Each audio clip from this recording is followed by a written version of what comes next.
नमस्कार। मैंने आपको कल रेशों के वर्गीकरण के बारे में बताया। आज मैं आपको हर रेशे के बारे में बताऊंगी। रेशे जो है, कल आपको जैसा बताया था कि रेशे दो सोर्सेज से प्राप्त होते हैं या दो तरह के होते हैं, प्राकृतिक रेशे, कृत्रिम रेशे। प्राकृतिक रेशे वापस 3 प्रकार के होते हैं, वनस्पतिक, प्राणिज और खनिज। तो आज मैं आपको प्राणिज रेशे के बारे में बताऊंगी। प्राणिज रेशे को प्रोटीन फाइबर के नाम से भी जाना जाता है। प्राणिज रेशे जो कि हमें लिविंग ऑर्गेनिज्म से या जीव जंतुओं से प्राप्त होते हैं, उनको प्राणिज रेशे कहते हैं। उसमें सर्वप्रथम मैं आपको सिल्क के बारे में बताऊंगी। सिल्क को रेशम भी कहा जाता है और सिल्क के वस्त्र को वस्त्रों की रानी कहा जाता है, क्योंकि सिल्क में इतनी विशेषता होती है जिससे कि इसको वस्त्रों की रानी कहा जाता है। सिल्क का रेशे में अनोखी चमक होती है, सुंदरता, अद्वितीय आकर्षक, कोमलता, मजबूती, दृढ़ता, लोच, लटकनशीलता, शिकन प्रतिरोधकता, इतने विलक्षण गुण के कारण सिल्क संपूर्ण विश्व में प्रसिद्ध है। सिल्क का रेशम के कीड़ों से प्राप्त होता है और रेशम के कीड़ों को प्राप्त करने के लिए शहतूत की खेती करनी पड़ती है, जिसको सेरीकल्चर कहा जाता है। आज सेरीकल्चर को एक लघु उद्योग भी माना गया है। बहुत सारे लोग सेरीकल्चर केवल शहतूत के कीड़े पालने का कार्य करते हैं और दूसरे लोग उन कीड़ों को ले जाकर और उनसे रेशम निकालते हैं। रेशम का जो जन्मदाता है या उद्गम प्लेस है वो चीन है। सबसे पहले रेशम के रेशे का जो उद्गम हुआ है वो चीन से हुआ है।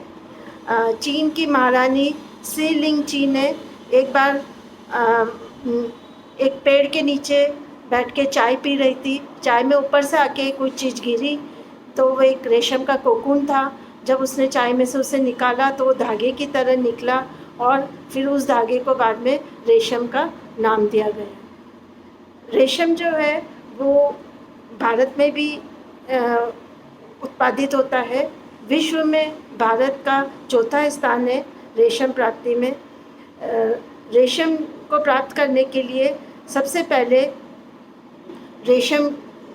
शहतूत की खेती करनी पड़ती है और शहतूत की खेती इसलिए करनी पड़ती है कि रेशम के जो कीड़े होते हैं वो शहतूत की पत्तियों को खाकर बड़े होते हैं और उन्हीं शहतूत की पत्तियों के द्वारा जो उनका सलाइवा निकलता है और उससे उस सलाइवा से रेशम का धागा प्राप्त किया जाता है। तो आज मैं अब बताऊंगी कि रेशम का जो धागा बनता है वो कैसे बनता है। तो उसमें सबसे पहले फर्स्ट प्रोसेस है रेशम के कीड़ों को पालना। रेशम के कीड़ों को पालने को सेरीकल्चर कहा जाता है।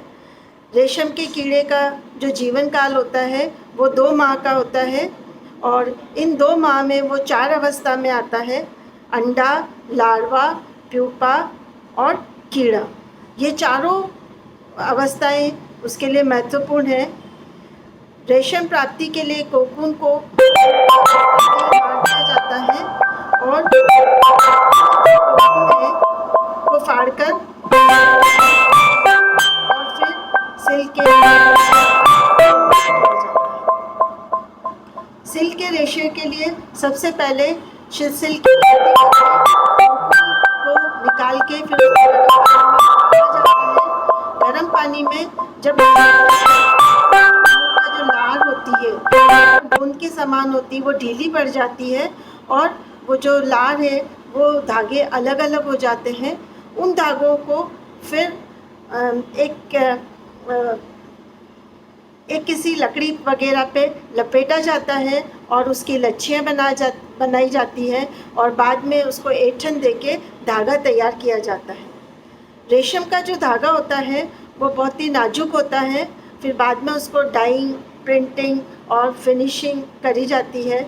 रेशम के धागे को या रेशम का वस्त्र इतना नाजुक होता है कि उसको हमें हैंडल करने में बहुत सावधानी बरतने की आवश्यकता होती है। रेशम ऊष्मा का कुचालक होने के कारण इसको सर्दियों में पहना जाता है। रेशम का वस्त्र कभी भी हम गर्मियों में नहीं पहन सकते हैं, क्योंकि ये पसीने को सोखने की इसके अंदर क्षमता कम होती है। और अगली क्लास में मैं आपको रेशमी वस्त्रों की प्रॉपर्टी के बारे में बताऊंगी।